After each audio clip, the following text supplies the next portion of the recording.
Debout Congolais, unis par le sang, unis dans l'effort pour l'indépendance.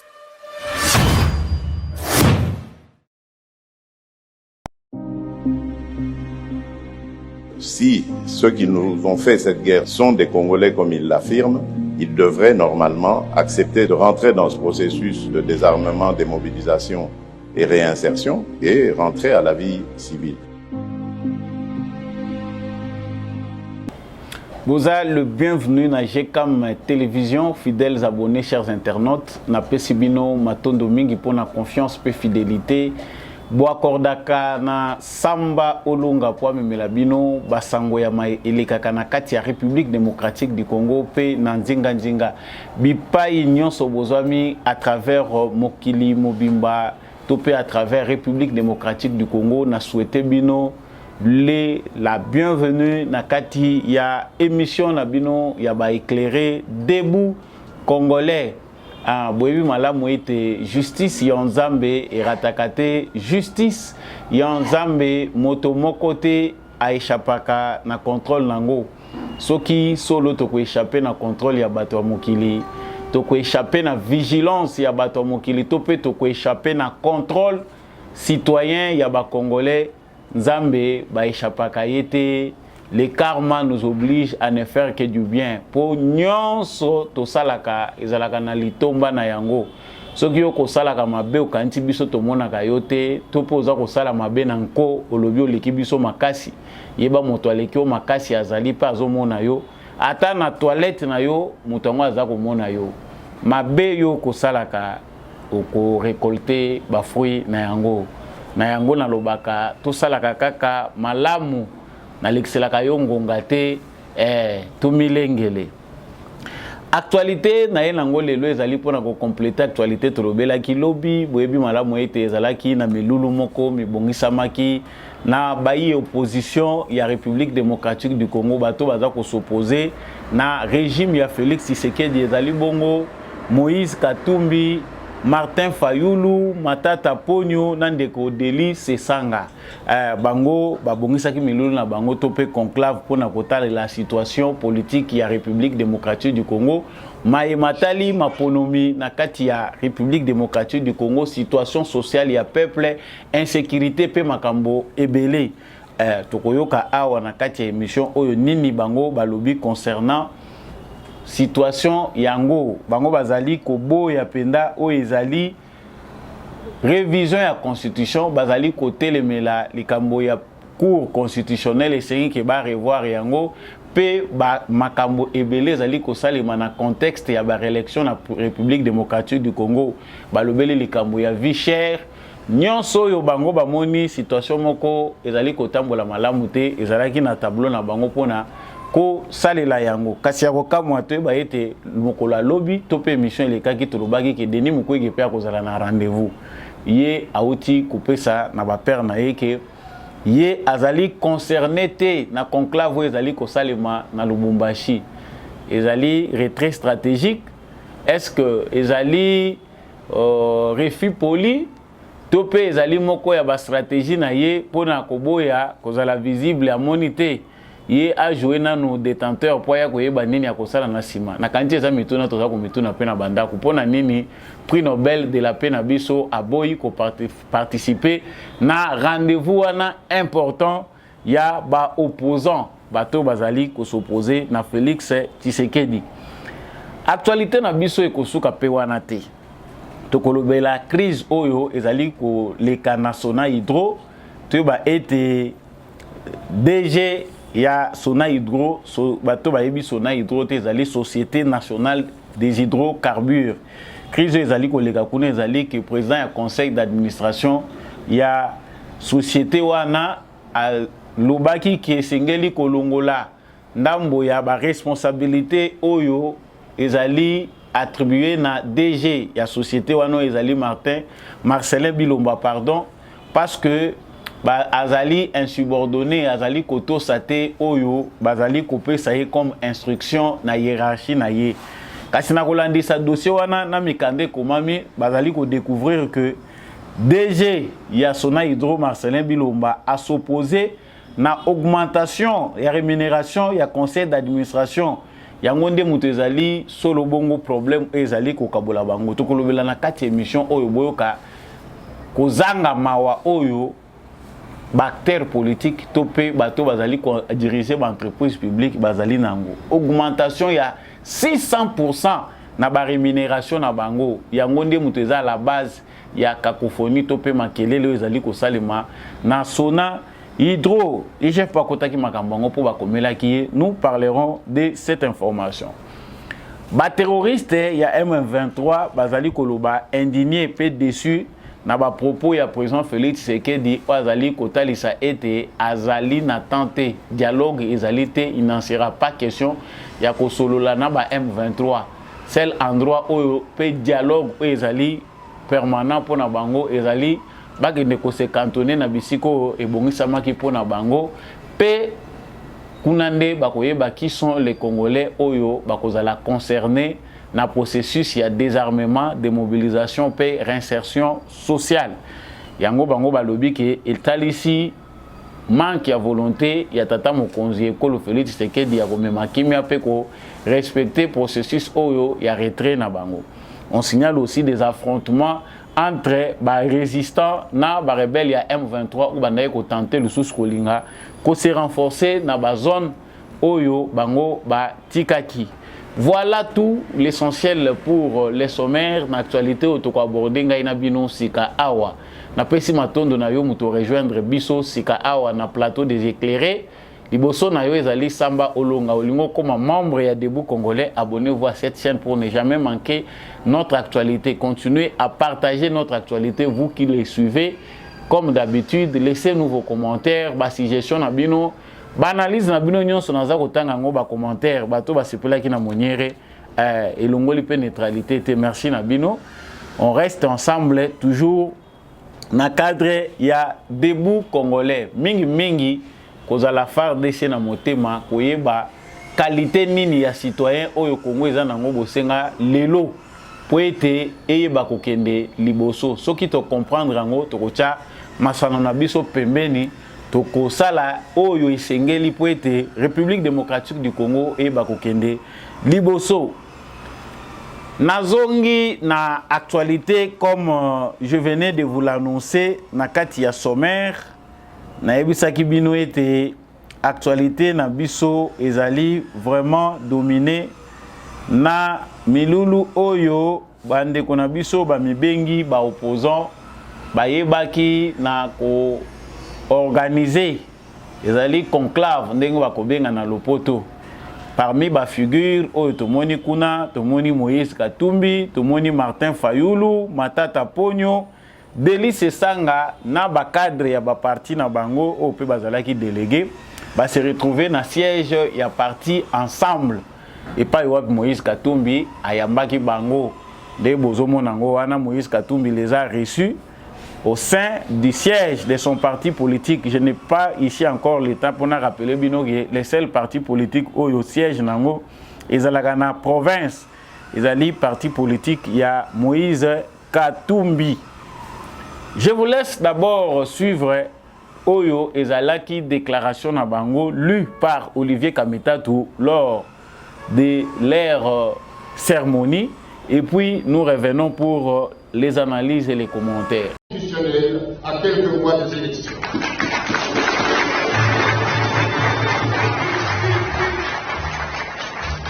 Conscient de nos droits et devoirs sacrés fixé à l'article 63 de la Constitution pour la défense de l'intégrité territoriale face à l'agression actuelle, nous ne ménagerons aucun effort pour que la République démocratique du Congo reste unie et indivisible.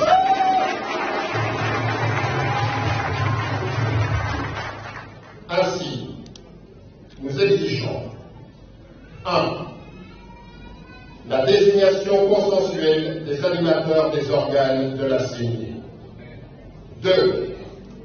La révision de la loi électorale. 3. La recomposition de la Cour constitutionnelle. 4. la fin de l'instrumentalisation des institutions politiques, judiciaires et fiscales contre les candidats présidents. 5. La fin des arrestations arbitraires. Hommes politiques, journalistes, activistes de la société civile et la libération de tous les prisonniers politiques. La fin des tueries dans le Grand Kivu, en Ituri, dans le Grand Katanga, dans le Grand Bandundu et à l'est de Kinshasa. 7. La conduite urgente d'un audit externe des opérations d'identification et d'enrôlement en cours en vue de la production d'un fichier électoral intègre reflétant la réalité démographique de chaque circonscription électorale. 8. La présence des observateurs nationaux et internationaux pendant tout le processus électoral. Au nom de la population congolaise meurtrie, qui se sent abandonnée dans des conditions de plus en plus intenables face à des autorités congolaises qui s'enrichissent de manière scandaleuse, nous décidons d'unir nos idées et forces pour mener des actions communes en vue d'obtenir l'organisation dans les délais constitutionnels des élections transparentes, impartiales, inclusives et apaisées.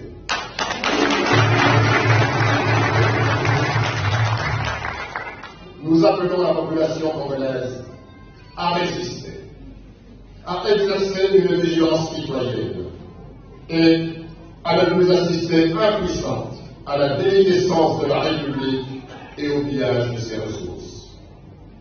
Dans ce cadre, nous, signataires de la présente déclaration, nous nous engageons à demeurer solidaires dans l'unité d'idées et d'action pour faire aboutir la lutte du peuple congolais pour un véritable état de droit. Et demandons à toutes les Congolaises et à tous les Congolais, qu'ils soient au pays ou dans la diaspora, à toutes les forces politiques actives au changement, ainsi qu'à la société civile, à se mobiliser afin de prendre le destin de notre pays en main.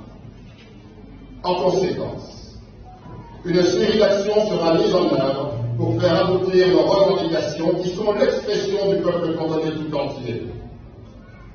La première activité sera une grande marche le 13 mai prochain à Kinshasa pour dénoncer 1. L'insécurité grandissante, 2. La vie chère et la misère du peuple, 3. Le processus électoral chaotique. Il s'agit de la patrie et non des individus. Que vive la République démocratique du Congo forte, unie et indivisible.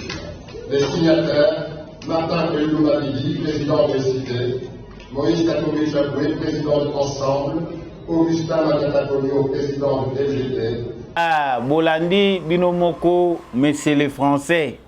Na habité, il faut pas qui s'appelle poste Moussoussou na Olivier Kamitatou parce que là on sent que il est beaucoup plus utilisé lorsqu'il s'agit de discours, lorsqu'il s'agit, il y a tant. Na habité ba Congolais, il faut pas passer ce diplôme à mérite pour créer ba discours na kolinga mingi rigueur, kocha rigueur pendant na we saleli usage ya langue française.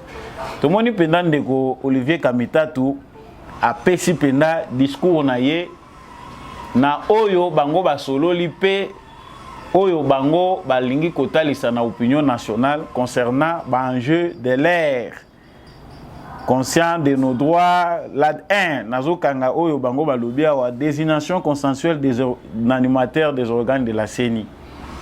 To bandi nanu na point wana ya liboso, mais tozo comprendre que opposition à la République démocratique du Congo ezaka na musique moko pe na son moko rythme moko wana. Peut-être que bato bazo ça la politique na Congo bazo yeba suko ba déjà basi ba perdre boussole bazo yeba lisusu ba époque té. République démocratique du Congo sous le règne de Joseph Kabila. Toyoka ki ba discours ya modèle oyo. désignation consensuelle des animateurs des organes de la CENI. Aussi, Tokomi Moussika. Soit vous êtes prêts pour aller aux élections, soit vous n'êtes pas prêts. Parce que dans le stade où Tokomi na élection, aussi vous s'enrôlaki. Aussi, vous avez une carte. Mais vous étiez les premiers. Il y a aucun depuis que vous avez une carte d'électeur, vous avez yango déjà, ils ont bino na poche na bino. Mais quand ici on parle que ainsi nous exigeons la désignation consensuelle des animateurs des organes de la CENI. Ça s'apparente à une perte du temps pour le peuple congolais. Il y a un autre na lopoto distraction. Distraction ezali mutu moko aza kolekisa bino tango azali ko distraire bino po bo s'éloigner dans l'essentiel. Makambo eza mutu ya bino bo mona ngote. Donc nakanisi point wana eza nango point moko eza kokota kaka na rhétorique. Chaque fois que les gens sont opposés na mutu, il faut utiliser même discours, c'est-à-dire eza nango charabia oyo ezalaka chaque fois utilisé lorsqu'il s'agit du processus électoral. Mais yo kota la teke tokei déjà na 3 fois na élection. Et que cette fois-ci l'élection est organisée dans le régime Yanan ya Félix Tshisekedi. Peut aussi tokei très essayer de démarrer. Yo pas ça déjà au Diembeli. Mais on continue à insister au lobité. Botel misa, il faut que ne bon côté to zonga nanu na arrêt to bandela. Est-ce que réellement nos frères là, ils allaient pendant point bâtir na conscience na bango ou bien c'est pour bavimbi sakaka nombre ya ba makambo et sengeli bango ba revendiquer. Point ya mi balé balobi révision ya loi électorale. C'est tout ce que tout le monde pense. La révision de la loi électorale, elle est au rendez-vous. Il faut parler de la loi électorale, ba élection à 2 tours. Wana au moins ba koki ko solo là pour voir ce qui doit être fait. Élection à 2 tours, makambo ya seuil de représentativité, ils allaient payer makambo belé, ils allaient arriver na cadre ya loi électorale. 3. La recomposition de la Cour constitutionnelle. Ça encore, c'est une perte de temps. C'est-à-dire, Cour constitutionnelle au Kabila watikela kibino wana. Oyo ya fait papa na biso awa auti kokufa kombo ezoki mangai président de la Cour constitutionnelle oyo a permetaki ke ba déboulonner système judiciaire oyo ezaki pris en otage par ba kabiliste. Sikoyo bango balobité, il faut qu'on recomposer Cour constitutionnelle. Même aux États-Unis d'Amérique, bon mon que président de la République Trump a changé qui juge. Trump a changé les juges. Tout le monde peut perdre naïe balongo lié. Koutou na système na bango koutou basali ba tricher, mais Trump était au pouvoir. Donc ici demander à ce que on puisse recomposer la Cour constitutionnelle, c'est prêcher dans le vide, dans le désert. C'est que nos opposants va remplir awawa liste na bango ya ba revendication na makambo o ezali inutile. Personne ne peut prêter attention à la révision de la Cour constitutionnelle, recomposition, j'allais dire, de la Cour constitutionnelle. Encore une perte de temps. Ils allaient moko ya ba point inutile inséré na kati ya ba revendication na bango. La Cour constitutionnelle ne sera jamais recomposée sur demande de l'opposition. Le président de la République a usé de son pouvoir. Il faut cesser de se tromper des époques. Penser que Awa Kabila Moutouaza les sous à la tête du Congo, Oyo Bakaprice ou Ane Salema. Non, non. Soit on se soumet, soit on ne se soumet pas. La fin de l'instrumentalisation des institutions politiques, judiciaires et fiscales contre les candidats présidents. Mais to komi ndenge moko na États-Unis d'Amérique, toza ndenge moko na États-Unis d'Amérique, biso pe toza ko koma mukanda tozo tindela Joe Biden pour la likambo etali instrumentalisation ya justice contre Donald Trump ou azali candidat favori na ba élection prochaine ya présidence na États-Unis d'Amérique. Parce que l'opposition congolaise dit qu'il y a instrumentalisation et justice. Instrumentalisation et justice. Je vous laisse suivre cette partie de vidéo. C'est Martin Fayoulou qui parle du dossier Boukangalonzo. Suivez. Au nom du peuple, j'exige que toute la lumière soit faite sur toutes les affaires ténébreuses de corruption, notamment le projet Boukangalonzo, qui semble être la plus grande escroquerie d'État depuis la zaïanisation. Avant, Martin Fayoulou voyait clair. Quand il n'était pas encore ami à Matata Pogno, il cherchait une position. Le gars a commis ami à Matata Pogno, il devient amnésique. Aza qu'on reconnaître les sous-soutés dossier à Boukangalonzo. Sikoyo, ce qui n'a minito justice congolaise et lobby non, nous voulons nous atteler sur ces dossiers qui concernent Matata Pogno, un dossier où les Congolais veulent voir clair. Nambongo na bango ezalaki détourné 300 millions. Ce dossier qui a été aussi réclamé par Matata Pogno. Alobi, le plus grand dossier détournement ya munene où il fallait que talela ezali à Boukangalonzo. Mais aujourd'hui Matata Pogno et Martin Fayoulou s'embrassent, ce sont des amis, ils sont dans une même plateforme. Dans la conclave va se retrouver en amis. Les Congolais vont retenir nini. Maintenant, quand vous dites qu'il faut qu'il y ait fin de l'instrumentalisation des institutions politiques, judiciaires et fiscales contre les candidats présidents, vous voulez quoi? Que la justice congolaise se taise sur vos bévues, vos aventures. Donc, yo za candidat président de la République, oza na makaboza ko se reprocher au lingité batika yo. Juger yote, sambisa yote. Non, la justice doit faire son travail. C'est lui qui ne peut pas se présenter comme candidat président de la République sur base de casier judiciaire. Justice, il faut que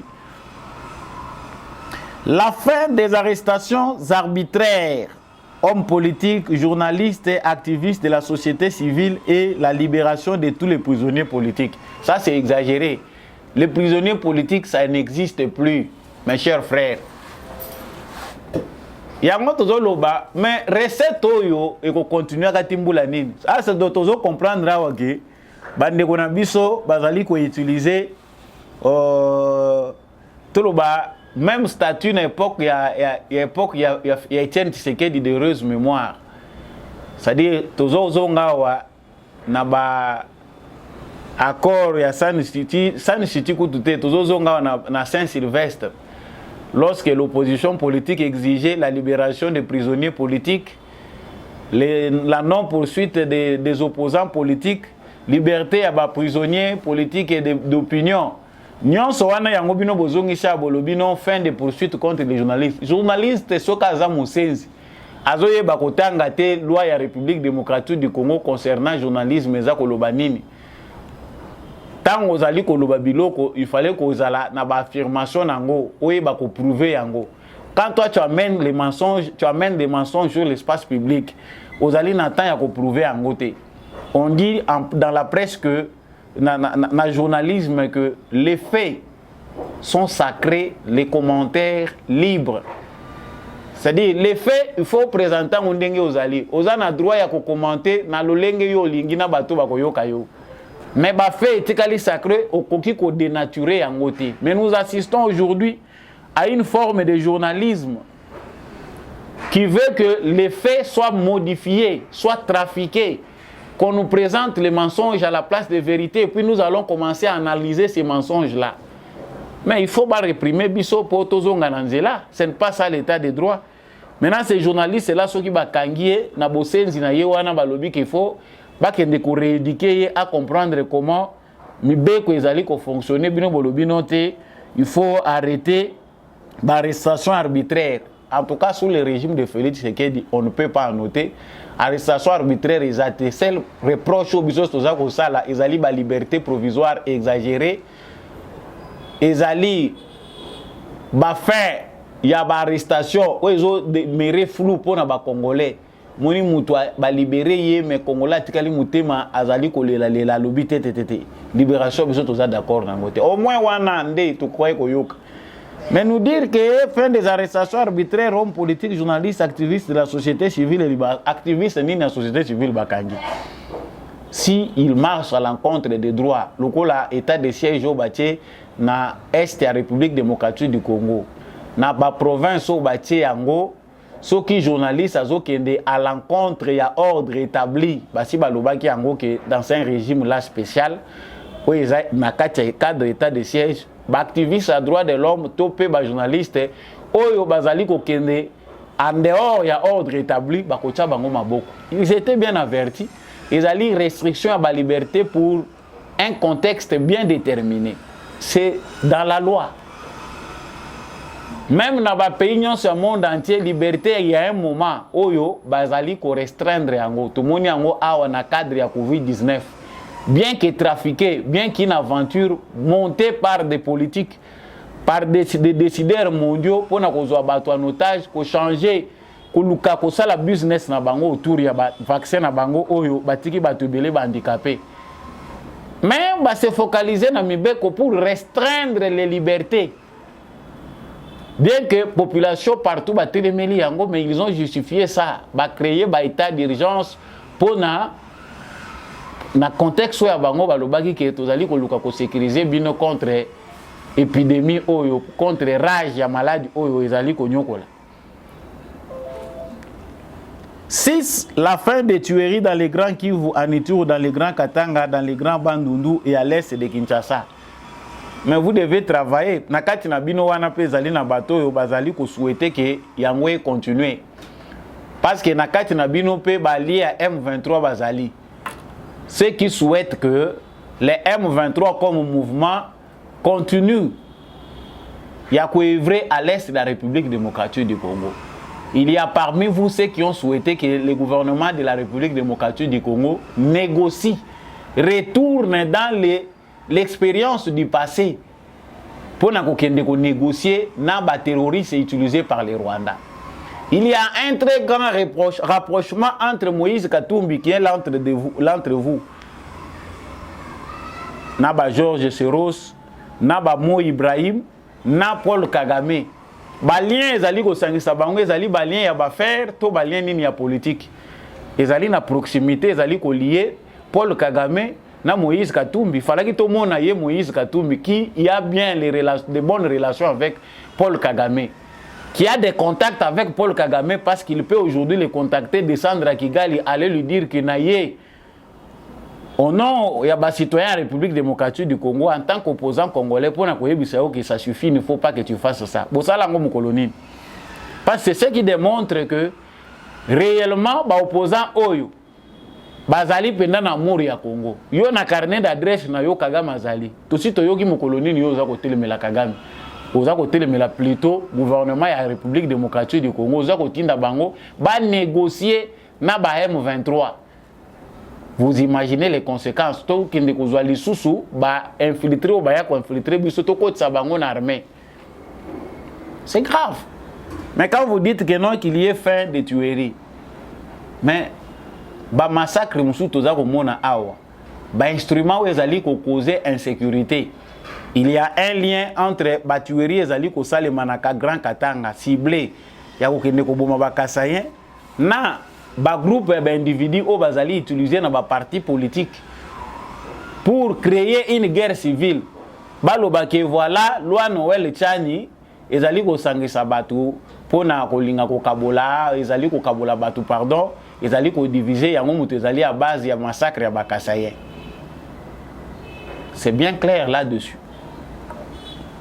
La conduite urgente d'un audit externe des opérations d'identification et d'enrôlement en cours en vue de la production d'un fichier électoral intègre, reflétant les réalités démographiques et chaque conscription électorale. La présence des observateurs nationaux et internationaux pendant tout le processus électoral. Observateurs, quand Félix Tshisekedi a entériné la désignation de Denis Kadima comme et l'élection de Denis Kadima comme président Yasseni, il a ouvert, tendu la main à la communauté internationale, à l'obaki observateur, Bobongama pour observer l'élection au Congo. Ce qu'on déplore au Congo, c'est que la place binobo formé ba témoin na bino. beaucoup ils ont instrumentalisé l'église moko songolo pakalaton soit disant ba téléphone yaki parce que tout le monde déjà campagne wane bandi. Mbongo il faut être en extérieur pour na koya kopesa ba observateurs nationaux. Là c'est grave, nous avons des soucis. Donc pourquoi l'argent doit provenir de l'extérieur pour des observateurs? Ba observateurs ba ya observer. Na suka bango ba pesa résultat ou bango ba pesi botikali bolobino Fayulu avait gagné les élections. Cette fois-ci, il n'y a pas de théâtre.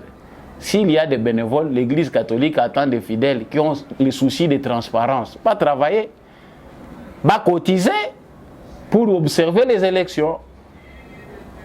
Donc voilà pour l'essentiel. Makambo bande kona biso ba présenter biso au moins officiellement.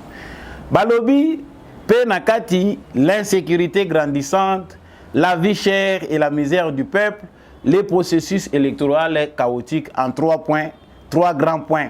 Bango, il s'agit de la patrie, pas d'individus. Bango nyonso, batie mukolo tona bango. Vie chère, la vie chère est à travers le monde entier. Tout ça comme minimiser en autobus, nyonso tozo payer les frais. La vie est vraiment chère. Ngape naza ko loba liboso awa nazali pe ko telemela likambo vie chère, mais beaucoup plus l'opposition doit se faire dans la compréhension et dans l'amour de la patrie. La vie chère, c'est un chaos mondial. Même en France, place où il y a institution nyonso stable, bateau bazali en avance, moulaï à développement. Vie est très chère. Tant que mutaza ko la ligne zanza munene ya mnido et l'ongwe de $11 à $14, babaki si $3 likolo. C'est en France. Pour n'a plus bazali en compétence. Mais à combien plus forte raison biso oyo tozali na pays tozako dépendre à 80% ou 90% na ba importation.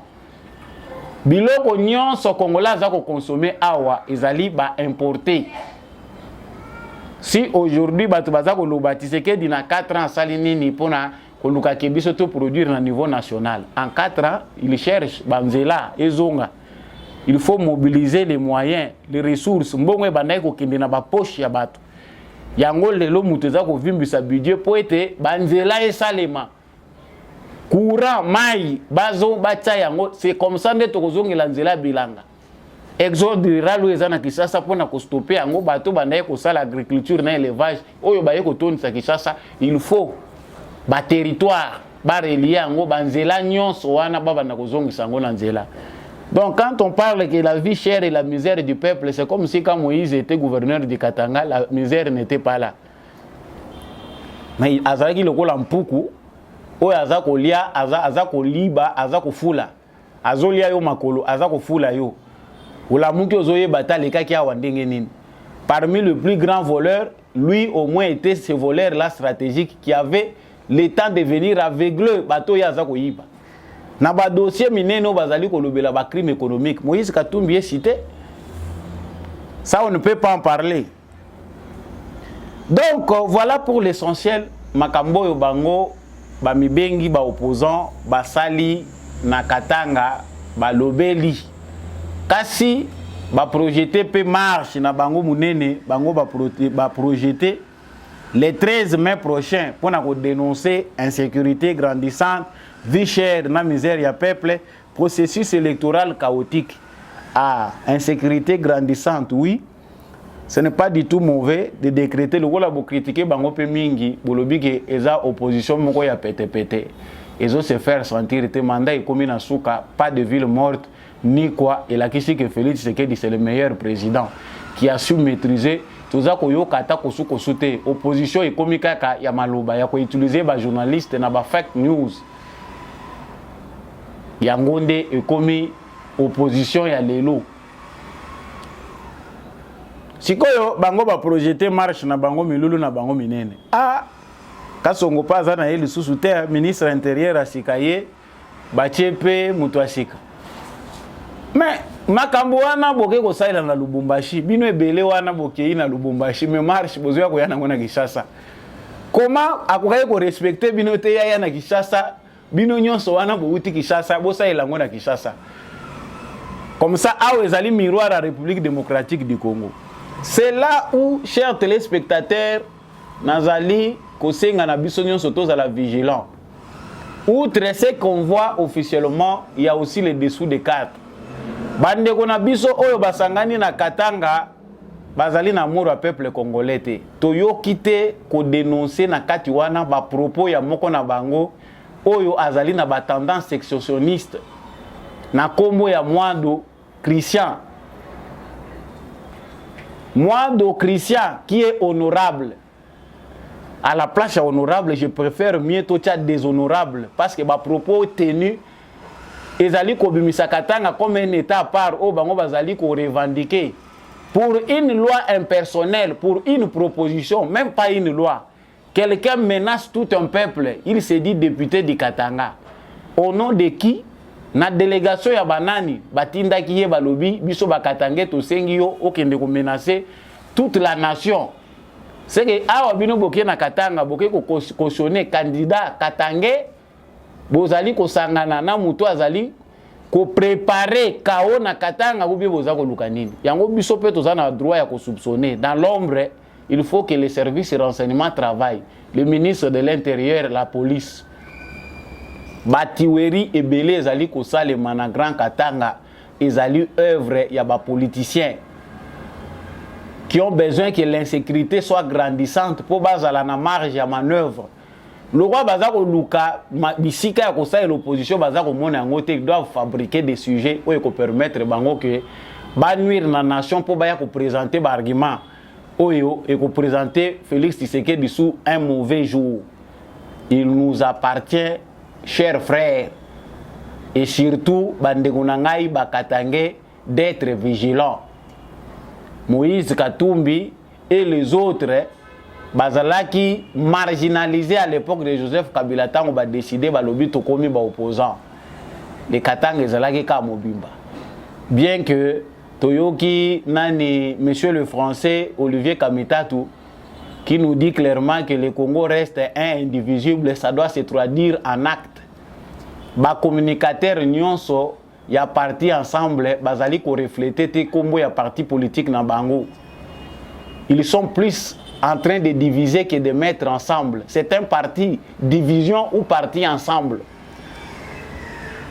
Ezali pasi mingi biso nde ba congolais sengeli to fongola misu to ba kotala ke au-delà du rideau, derrière le rideau là, se cachent beaucoup de choses. Moïse Katumbi, ce qui a fait que a attiré bateau nyonso, c'est parce qu'il y a un mbongo. C'est parce qu'à l'église bango na poids mingi politique. C'est parce que azali maele koleka na bango pour bango azala na pouvoir d'attraction à kobenda bango. Mais c'est parce que yende mutu azana kantu kubianza misolo mpata falanga. Mbongo ye mutu azana ngo. Voilà pourquoi il est maître. Il est capable de commencer tous à les payer par mois. Aza capable de foutre bango. C'est un multimillionnaire. Parmi les gens qui ont payé le Congo, il est là. Je ne le dis pas pour rien. Sur base de la gouvernance. Tant que bazako lobela ba minerai du sang, minerai du Katanga, exploitation na ba contentieux, bazako tanga Congo ya Moïse Katumbi. Lorsqu'on parle de Congo hold up, bazako tanga Congo ya Moïse Katumbi, c'est pas moi qui le dis, les ali banqueteurs nationaux et internationaux. Lorsque des individus bazako réclamer ba bien na bango bazako tanga Katumbi. Nous voyons là une nouvelle industrie. Katumbi s'est fait entourer na bateau européen équipe na ye. Le rôle la moni union sacrée s'est présenté, il doit aussi préparer son équipe. Oye kozala déjà visible, sinon pas batika ka vie d'été. Bazali ko tromper vigilance. Alors que déjà basi ba se préparer, la mokabis ezali en cours de préparation.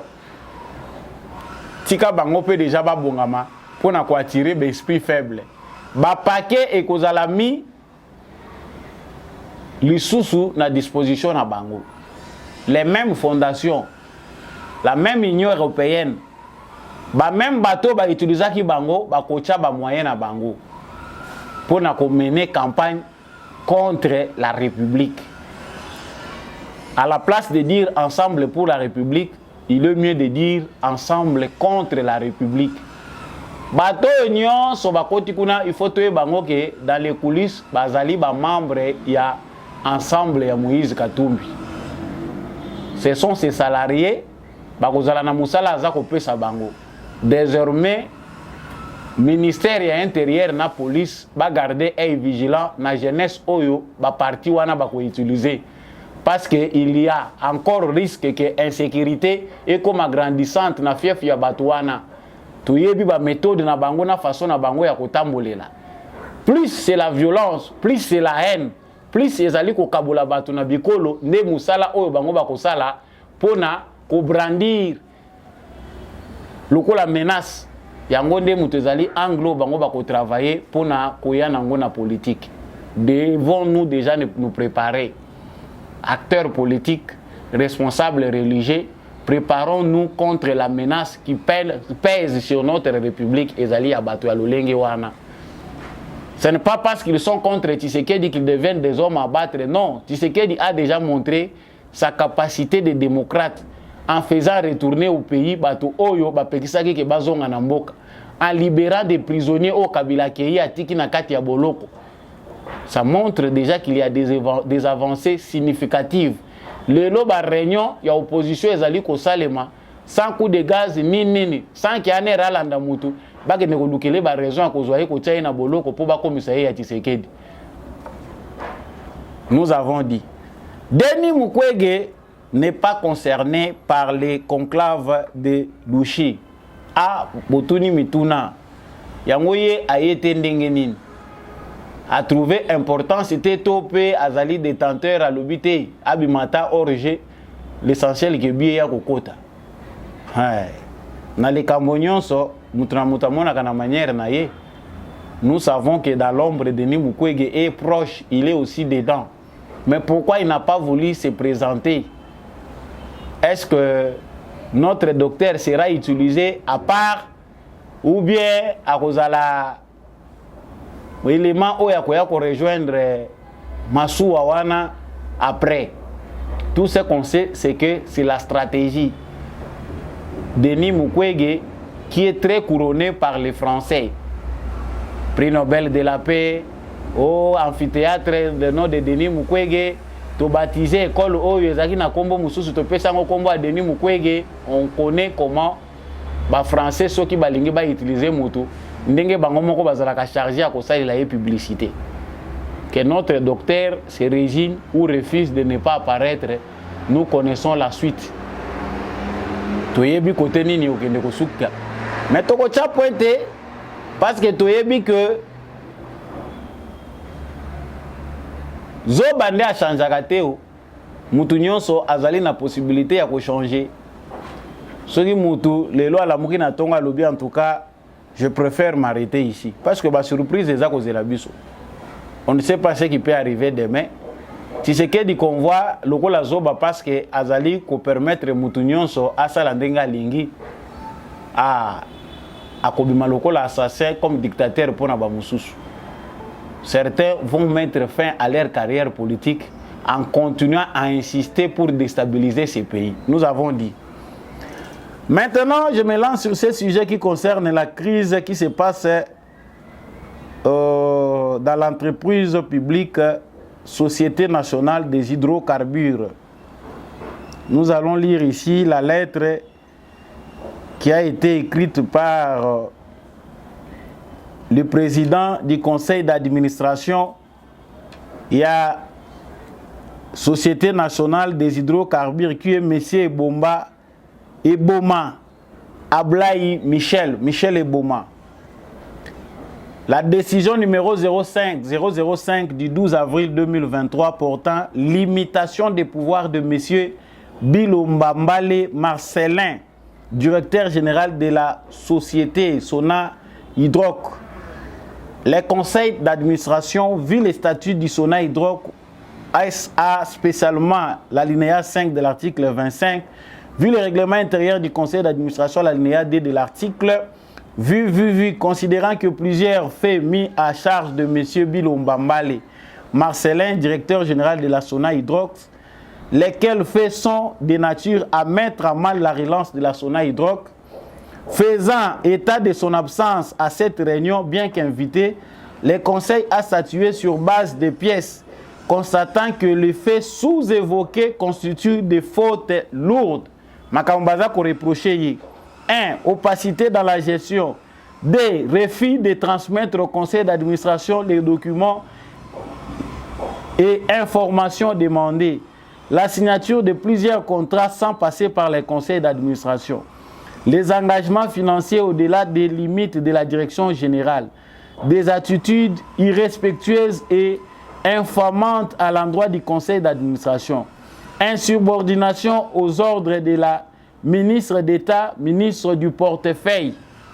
Hey, le conseil a adopté à la présente décision à l'unanimité de ses membres présents en ces termes. Article 1, M. Bilomba Mbale est limité de ses fonctions et pouvoirs du directeur général de la Sonaï-Drogue.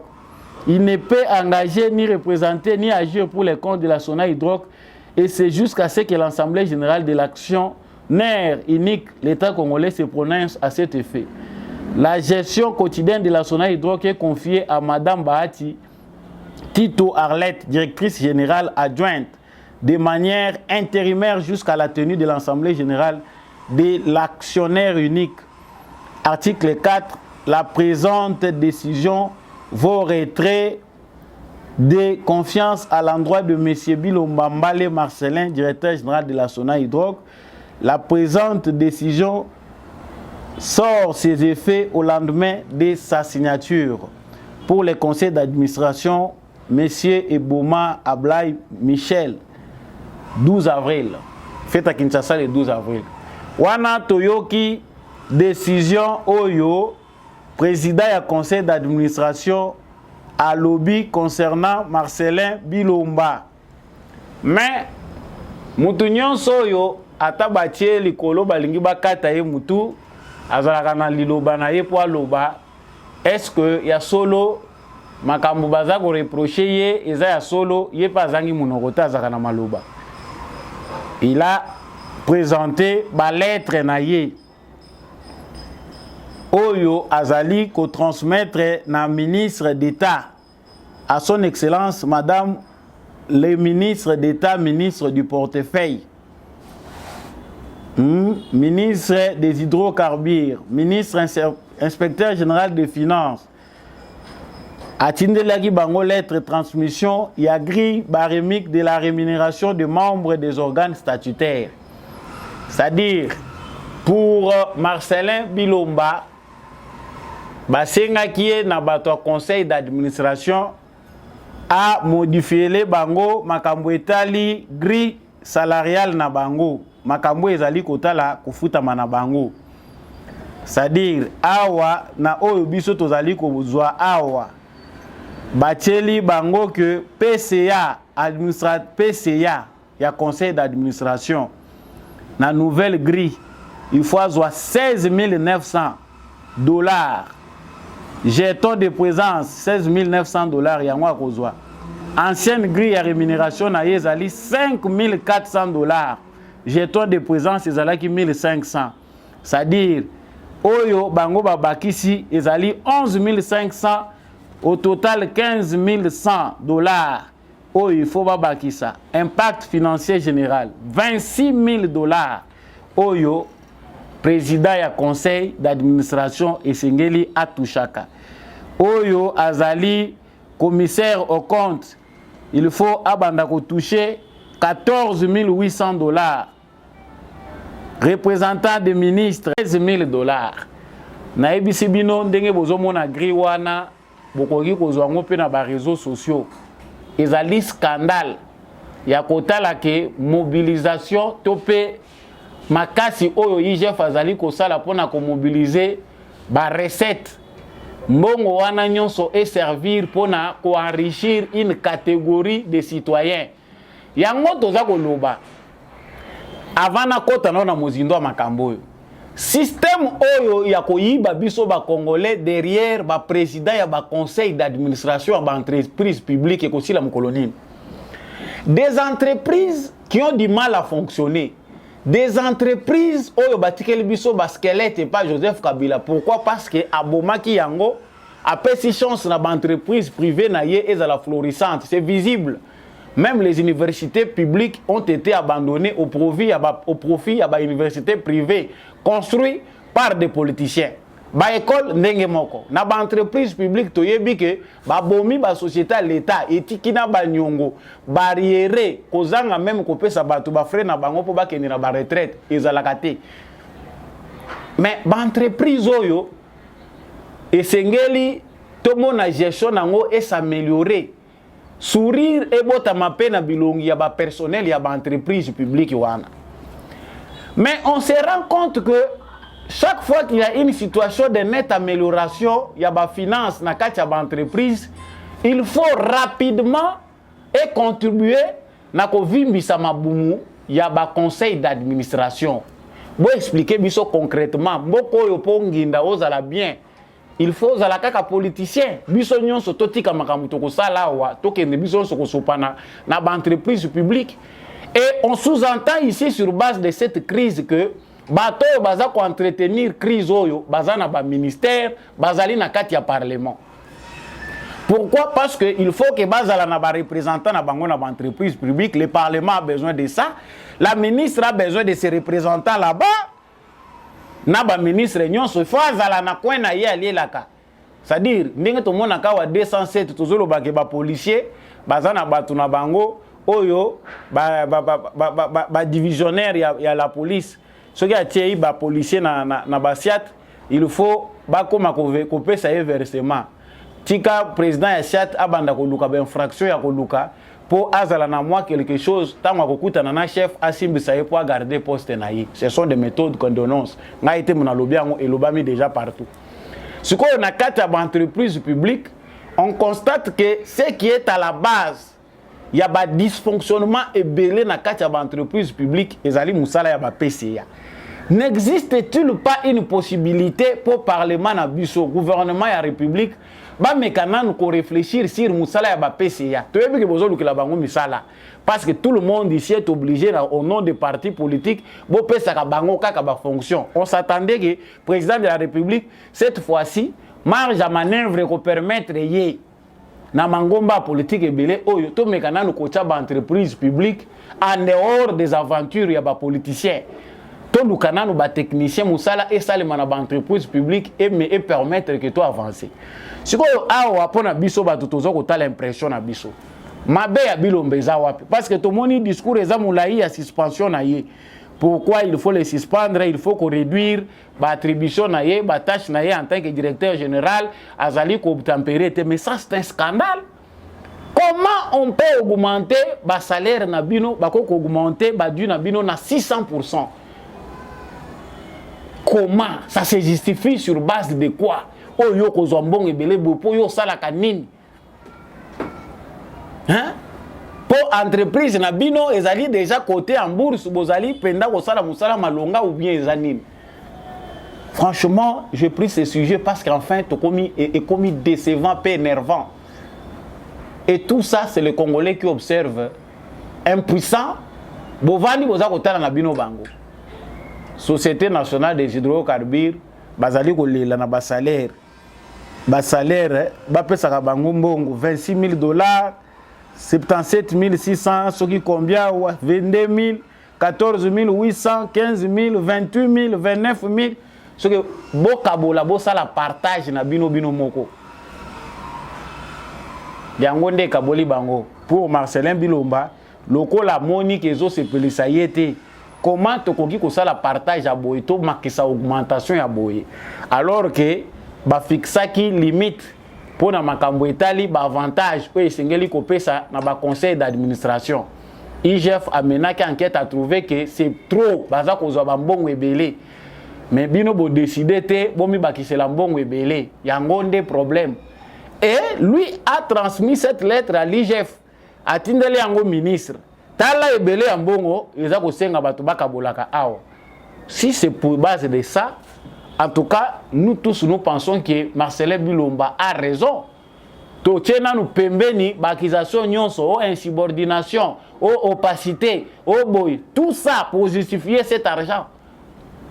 Essayez de nous dire le contraire, comme ça on va revenir pour dire autre chose parce que oyo eza yangote. Et ce qui se passe ici, yango pe na entreprise publique mususu.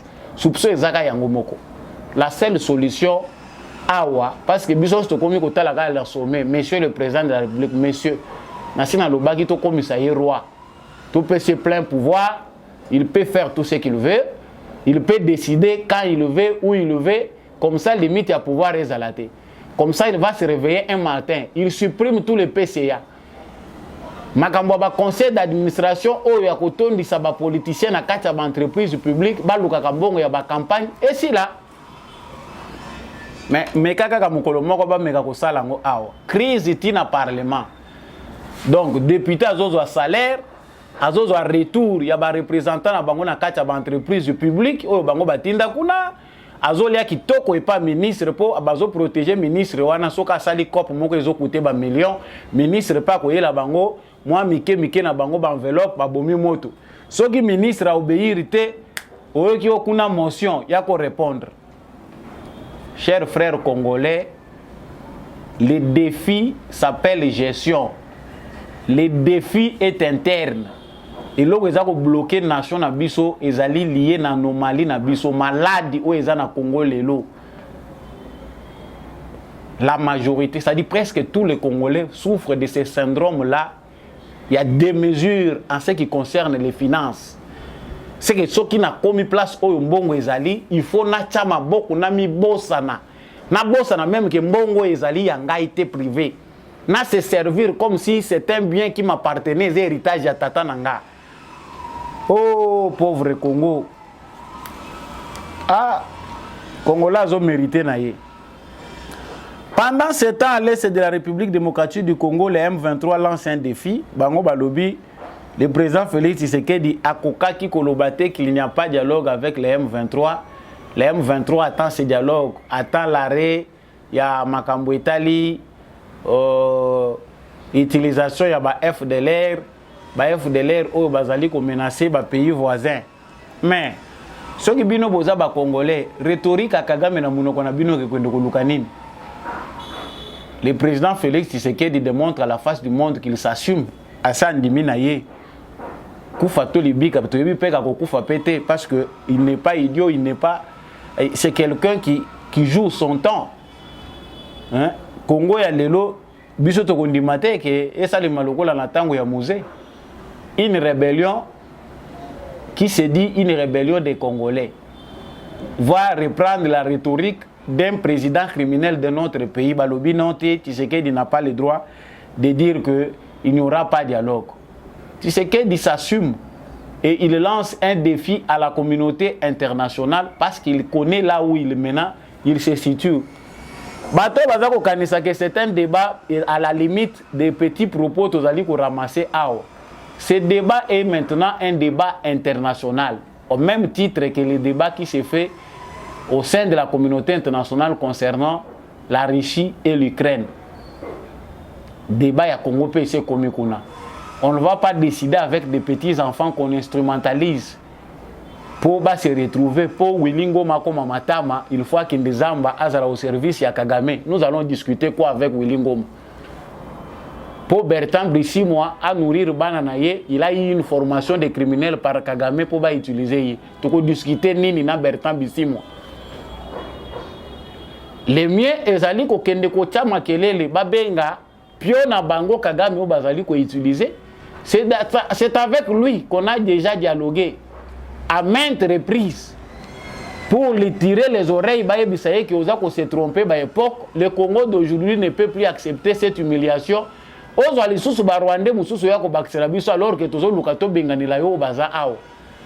parce que plus bazali ko se sentir écarté dans la sphère de la décision dans la République démocratique du Congo, plus ils seront obligés calmement de rentrer chez eux. Pour la plupart, hein, en tout cas, il y a des Rwandais qui vont rester au Congo parce qu'ils ne sont concernés ni de près ni de loin. Na folie à Kagame, na batuti au baza ko accompagner. S'il y a un touti qui s'oppose à la logique oyo, ezako sala ki banyamulenge comme tribu, il faut comme menacer. A comme objet d'enlèvement et pas ma propre frère naïe. C'est qu'est-ce qui se passe réellement dans la République démocratique du Congo? Est-ce que bino pe batuti ya Congo bokoki ko organiser pété dialogue na bino awa bochango en mode de transparence peuple congolais nyon soyo kabino Si réellement vous vous sentez plus congolais que rwandais, qu'est-ce que vous pensez de ce qui se passe aujourd'hui en toute transparence? Le fait que Bokangi Binokona Bino Bachango Logola Sparadra montre comment vous êtes en complicité na makambo ezako sale makuna. Malobeza ko bimakaka ya mikuse dans l'ombre, vous cherchez à dire beaucoup et à travailler contre la République. M23 ils a déjà enterré à partir du sommet. Soni oyo ya kolinga ko retirer ou bien manœuvre baza kolinga pour gagner du temps to si to lobele yango mbala na mbala. Plus baza koluka kolekisa temps, plus stratégie nationale et ko s'abattre likolo na bango. On ne va pas empêcher ces dignes fils de pays là qui sont aussi défenseurs, ba komi na kanda, ba résistants, ba milice ya autodéfense, ba groupe de pression. Oyo baza komona ki komi exagéré que après date ya 30 mars M23 continue ko déambuler na kati ya territoire na biso. Mais soki bakutani na bino na frakata. Na territoire oyo bino bolobi ke bosi bolongwe. Aya bokozo ya bino. Yango il n'y a pas de crime à cela. Les miliciens wazalendo qui étaient arrêtés ba provoquer une crise. Ba compatriotes wana population non se balobi jamais, ils ne peuvent pas être arrêtés pour commettre crime de mon côté. Ils ont été libérés. Basa les crimes et assez à lobby non tout ça mais baza ko lukanini. Pourquoi bino boza ko entretenir bango bozo chérir bango pona nini? Boyaki pona ko encadrer bango bien boyaki en compassion avec le peuple congolais. Si c'est pour défendre les milices, vous pouvez rentrer calmement chez vous, les faire dans vos territoires. Lisu, likolo ya lisu, tout le monde peut que le président de la République, Mokolo et les cas qui a mis kota les sango clair devant le président suisse. Pas ali mokope ya batu oyo mafia pe utilizaka mingi. Na oki bande kona biso a Suisse ba yebisi ngai bosala keba. Wana pe akoperaka na ba multinationale mingi. Na bongo na yepe or ezali. Si il vient, il veut que l'or passe de manière officielle. Papa to yambi yo, ata oyena casquette ya humanitaire pour aveugler biso. Si tu veux avoir l'or par la grande porte, merci. Mais si tu ne veux pas, bolingi bolegaka na ba moya Kagame cette fois-ci to lobi non. On n'acceptera plus que nos minéraux passent par des sous-traitants au ezali Museveni na Kagame. Non. L'or du Congo, ceux qui bolingi kozwango passer par la grande porte, acheter tout le monde en ngondenge ezali ko bimela biso pe to zo part na biso. Et voilà le vrai problème. Toko continuer ka kolobaka ngo yo kozalaka na ba réseaux sociaux za koloba na yo le contraire. Yeti Tshisekedi wana abwe soko opposition na yo eza basée na ignorance. Tant mieux. Le président suisse est descendu à lobby non accueilli na Goma pour la situation humanitaire ko s'enquérir. Bino nyonso kaka Goma. C'est suspect en quelque sorte. Est-ce que pour comprendre les cris, il y a peuple congolais, il faut que kitaka na Goma. Monsieur le gouverneur militaire, batouana bo solaka na bango, botikeli bango li dusu moko ya katikati ya munoko. Makambo ebele ba comme information, il faut bazwa kangote. Ils ont besoin de tout savoir. Et puis bazali surpris na résistance oyo phare de Sénat gouvernement congolais basali ou esali ke Goma est tombé. Le fait automoni balai diplomatique oyo et salami ya makasi a bazali ko kita ebele na Goma, ce n'est pas pour venir seulement compatir avec le peuple congolais. Mais bazo ya côté là, qu'est-ce qui a fait que résistance à modèle et salama ke Goma est tombé? Tous les présidents ba malfaités au Union européenne aye toke ko compatir tokiti Goma au point aérien bison tozo kitaka Goma est comme centre d'attraction au monde. C'est parce qu'il y a eu une forte résistance qui a fait que Goma est tombé comme à l'époque. Il n'y a que la sujet mouné na humiliation, bataki ango loko la point na bango ya souka pour nous imposer leur logique éternelle. Bravo l'armée congolaise, il faut continuer à le faire. Bravo la population congolaise, il y a Est et la République démocratique du Congo. N'agissez pas dans l'ignorance, continuez à soutenir les chefs de l'État, il est dans les bons. Soutenez notre armée. Merci na vigilance na bino bokomi loko la bajan service renseignement. C'est le premier renseignement du pays. Une population vigilante ezali premier service de renseignement ya mboka. Et si kanyon so bozali bo fongola misu na bino matoi na bino lisu likolo ya lisu. Tala voisin pe atala yo. Objectif na bango yango wana.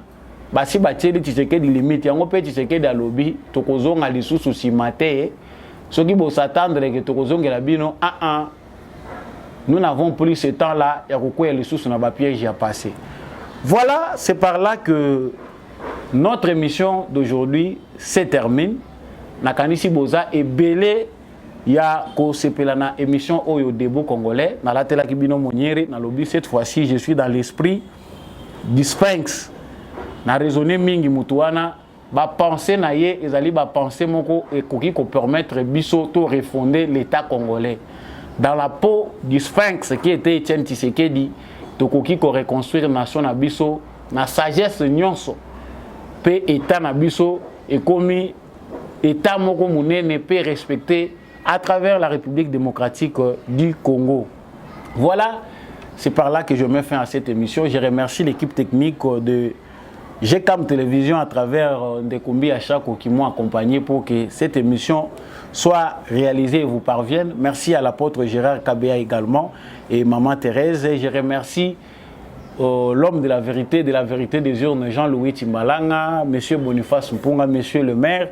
Je remercie Maman Bilonda qui nous suit depuis Kinshasa. Merci beaucoup pour le partage de l'émission des Beaux Congolais. Merci à Maman Lisette Mombendou. Merci à Monsieur Bastien Kimbamba, l'élu vraiment de Gungu. Merci à tous ceux qui nous soutiennent de loin ou de près, des anonymes. Oyo, vous allez soutenir l'émission Oyo, même spirituellement. Je vous suis vraiment redevable et je vous remercie pour cela. Continuez à prier pour nous, continuez à soutenir l'émission des Beaux Congolais. Je vous dis au revoir, restons dans l'unité et dans l'amour. Nous nous reverrons au prochain rendez-vous.